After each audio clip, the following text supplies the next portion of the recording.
Energy, keep it all going for your next act. Her name is Salma Lyons. I want you all to go one crazy bring her to the stage. All right, we ready? Yeah? Ready?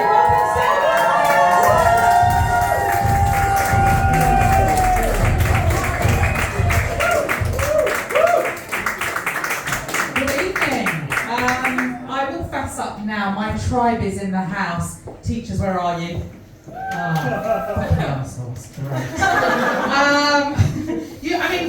Just to get everyone else involved, diversity training days, who goes on one of those?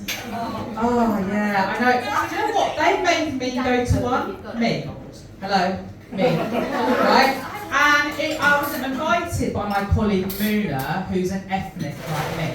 Right, well, I can say that, you definitely can't. Right? And I work in quite a North London liberal college, and so it's mainly white teachers. And she gathered all our white colleagues in a room. Yeah, a bit like this. And she comes in the room and she sniffs the air. She's like, I can smell a racist. Yeah. And she looks at me, right, Salma. And she goes, Salma, can you smell a racist?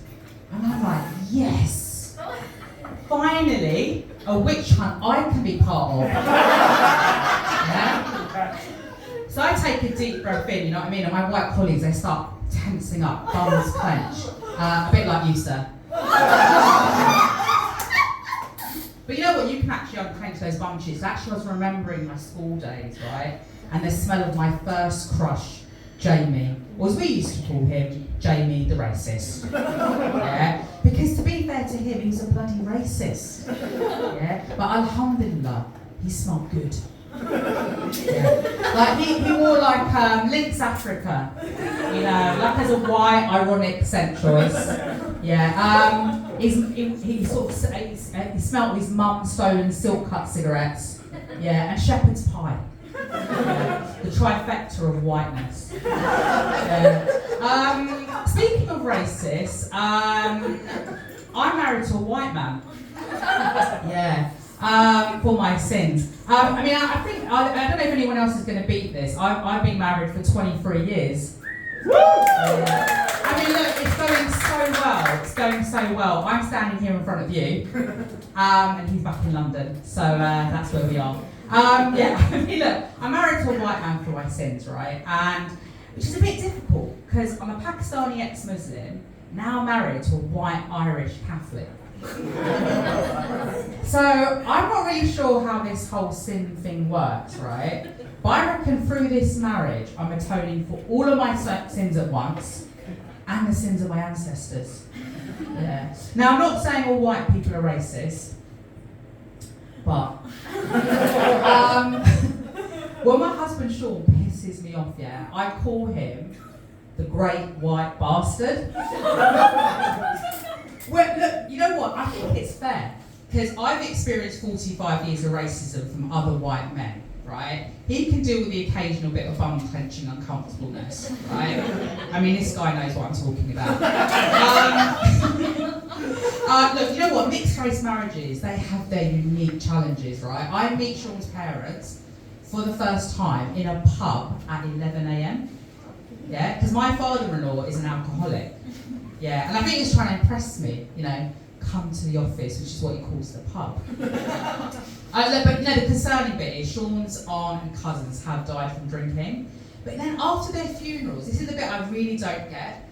We go to the wake and we go to the pub and we drink. I'm like, this family's got a problem with alcohol. You know what I mean? But the bigger problem is they don't understand irony. You get it?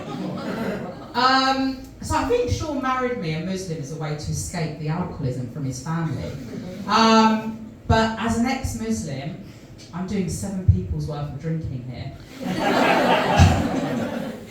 So I meet Sean's dad, right, for the first time in a pub, and it's genuinely, I feel like it's the weirdest display of unity that I just think only a drunk man can think of. He put an Irish folk tune on the jukebox called Pakistani Pap. You're in shock, some of you, aren't you? Imagine how I felt, right? But believe me, I know what you're thinking. There's no way on Allah's green grass is there an Irish folk tune called Pakistani Pap. Right, believe me, there is. I've heard every cringe-inducing word.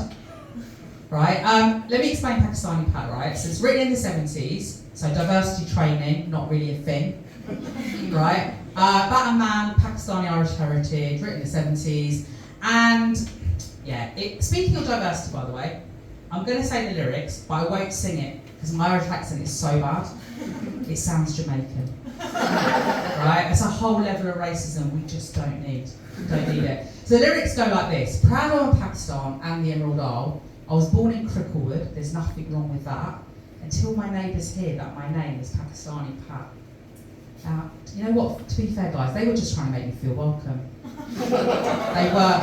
And you know what, they continue to do that. Every Easter, they gift me a box of black magic chocolates.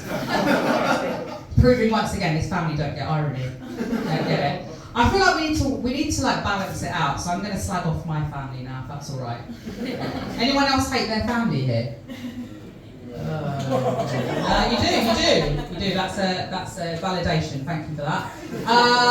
Look, I mean, I grew up as a Muslim, and I left Islam because of my devout brother. Right? His name's Abbas, so we nicknamed him a bastard. And because he uses Islam to justify his shitty behaviour. Now that's not exclusive to Islam. Look at the Catholics. They use Jesus as a way to sleep with children. Well, I know this not because I slept with children. It's because I married a Catholic, right? So my brother, the bastard, right, he criticises me for not following a strict halal diet. And then behind my back, right, he's stuffing his face with McDonald's hamburgers. Yeah, and he justifies it by saying, McDonald's don't put enough meat in the hamburgers to know whether it's halal or not. Yeah. So when I found this out, I was like, Jesus Christ almighty. And my dad said, wrong prophet. I'm going to take a punt. I might be wrong here. Who doesn't have children here? I love it. The hands up. You're so polite. Yeah, thank you for the woo. Yeah, good. Well done. Hashtag when you're living your best life, yeah? Because I'll tell you what my hashtag is. I hate my 3 children. I also left them in London, by the way. So it's going really well, guys. No, I hate them, right, because they are weak pussies. Yeah, I'll give you a recent example, yeah? Our kitten, they're weak. Our kitten got sick, and they were like, oh, mummy, can you make it better? Right now, I checked the no frills pet insurance. It doesn't cover the cancer operation. Yeah, guys, it costs 15 grand to make it better. No, you can get a new one for 150 quid. Yeah, all your parents have done it, ask them. So there I am, yeah, with my 3 week children, right, around our dead kitten's grave. Right? And only one of them is crying. Right, remember this is a kitten that they supposedly love. They wanted me to spend 15 grand on. They're pathetic, right? And then I got a glimpse into the future. Right? It's my funeral. They told me they love me multiple times, and only one of the fuckers is going to cry. I'm going to make them all cry. I'm going to leave a written confession, and it's going to say, I could have saved that kitten all along. I just didn't. I've been Salma Lyons, thank you very much.